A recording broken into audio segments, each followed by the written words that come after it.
Ya Allah, hadirin muslimin dan muslimat sekalian, kalau kita rujuk kepada perbahasan ulama-ulama tasawuf, ketika mana mereka membahaskan subuhun qudusun Allah, dan mereka membahaskan betapa tidak sempurnanya kita kontra dengan subuhun qudusun Allah, memang ulama-ulama tasawuf memberikan satu bahasa yang menyebabkan the killer statement. Bahasa yang menyebabkan kita terduduk. Izinkan Ustaz sebut satu perkataan. Izinkan Ustaz sebut satu perkataan. Apa dia? Iaitu, ulama kata begini. Wahai manusia, yang kamu rasa kamu ni perfect sangat, mulia sangat, hebat sangat, padahal perfect itu adalah hak milik Allah Subhanahu Qudusun, maka buktinya apa dia? Buktinya, ini dia sebut, perumpamaan yang disebut oleh para ulama tasawuf. Buktinya apa dia? Semua kita manusia ini datang daripada lubang kencing belaka. Semua kita manusia ini datang dari lubang kencing belaka. Amboi nak menyombong hidup atas muka bumi ya. Amboi nak belagak hidup atas muka bumi ya. Amboi nak klaim bahawa dialah yang paling kaya, paling cerdik, paling terhormat, paling mulia, paling memiliki segala-galanya. Hey bro, kamu ni bukannya hebat sangat. Ingat ya, kamu datang daripada lubang kencing belaka. Daripada setitis mani yang jatuh ke tanah. Itik tak sudu, ayam tak patut. Oh, Masya Allah. Bagaimana bahasa yang digunakan oleh ulama-ulama tasawuf ini menyebabkan kita, ya Allah, hinanya aku, tak sempurnanya aku, lemah longlainya aku. Jadi tak nak kita kena sedar diri tau. Di saat kita menyebut subuhun qudusun, mengiktiraf Allah maha sempurna, maha perfect, subuhun qudusun, Allah maha suci daripada sebarang bentuk kelemahan dan kekurangan, maka refleks daripada itu kita kena mengaku akan kelemahan kita, kekurangan kita, kebodohan kita, kejahilan kita, ke segala kelemahan daripada kita. Maka pada masa itu insya-Allah semua orang akan tawadha' belaka. Suami-suami yang tawadha', isteri-isteri yang tawadha', majikan-majikan yang tawadha', pemimpin politik yang tawadha', raja-raja yang tawadha', agung-agung yang tawadha', pemaisuri yang tawadha', siapa lagi? Yang berhormat yang tawadha'. Nah, jiran-jiran yang tawadha', adik-beradik yang tawadha'.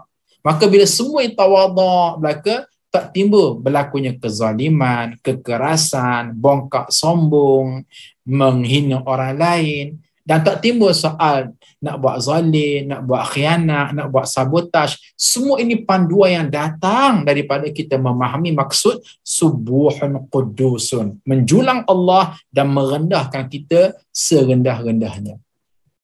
Baik hadirin sekalian, itu adalah CS yang kedua.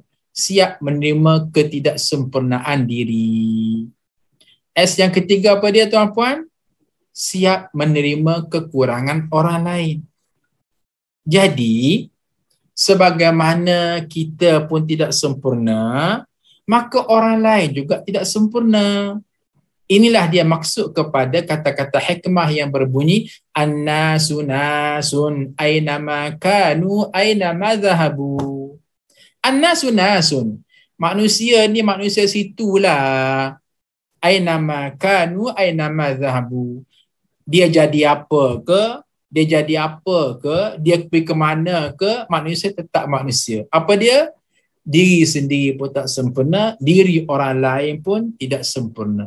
Oleh demikian, hadirin muslimin dan muslimat sekalian, alangkah baik kalaulah kita cuba menerima pakej ketidaksempurnaan orang lain. Sebagaimana kita juga menerima pakej ketidaksempurnaan diri kita. Okey, kita berkahwin dengan pasangan kita yang namanya isteri kita sekarang. Sebelum pergi jauh, tanya diri kita sendiri. Aku ini, Azhar Yaakob, aku ni sempurna ke?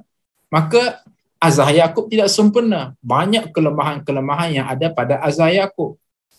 Terima ataupun tidak kelemahan diri? Terima. Maka bila Ustaz kahwin dengan Nur Hafizah Musa, adalah beberapa kelemahan yang ada pada Nafizah Musa. Sebagaimana Ustaz mengiktiraf dan mengaku akan kelemahan diri sendiri, Ustaz juga harus mengaku kelemahan dan kekurangan yang ada pada beliau. Oleh yang demikian, janganlah menuntut yang lebih-lebih untuk menyempurnakan hak dia, sebagaimana kita juga terpaksa menerima akan kelemahan yang ada pada diri sendiri. Justru berlebih kurang sudahlah.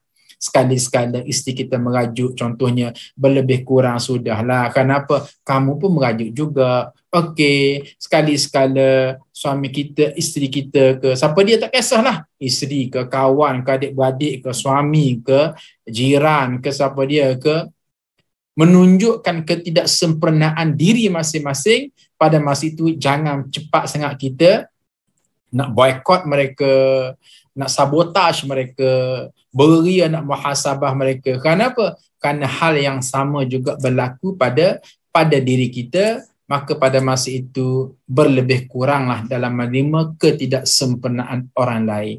Namun dalam masa yang sama, Islam agama yang dibina atas dasar an-nasihah.